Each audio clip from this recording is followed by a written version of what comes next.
Hi there, it's Martin Rapley here with a video where I'm going to be talking about cost plus projects. So these are projects where you pay your builder the cost that he's incurred plus a percentage for him carrying it out and managing it.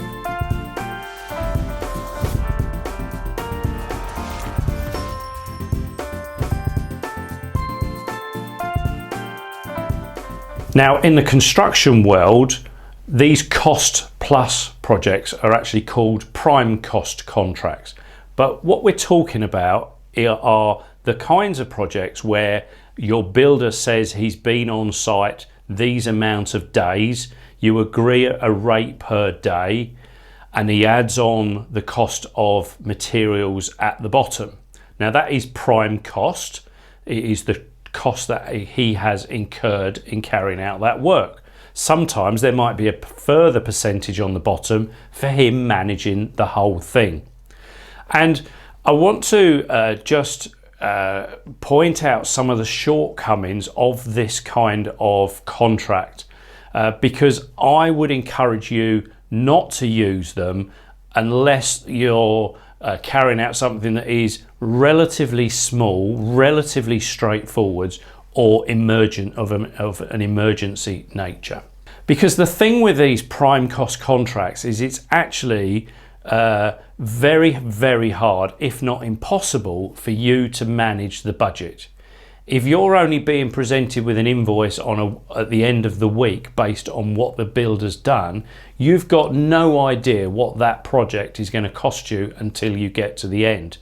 You've got no scope to find potential savings, to make a change to the job, to make sure that you're coming back in within your budget.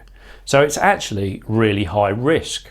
Now, secondly, and this all comes down to relationships, but it's very easy for your builder to manipulate invoices. It's very easy for your builder to slip some additional materials invoices in there for materials that aren't actually relevant for your project. And you may not notice 2 or 3 additional bags of sand go on there. You may not notice some additional lengths of cable as part of the electrical works. And all of those little bits and pieces which the builders slipped in there could very easily be going to someone else's project, a project where the builder is charging another client for those same kinds of materials.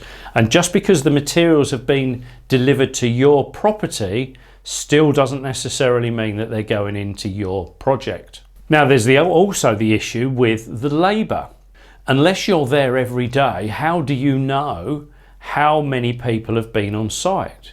How do you know that they got there at the start of the day, say 8 o'clock, and they worked through till 4:30 and didn't go home at lunchtime?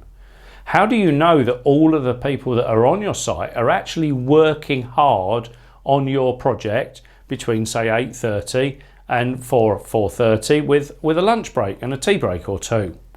Of course, you don't know that. So what you've got is a project where A, you don't know what the cost is until it's finished, B, you don't know if you're being charged the right amount for the materials, and C, you now don't actually know if you're being charged the right amount for the labour.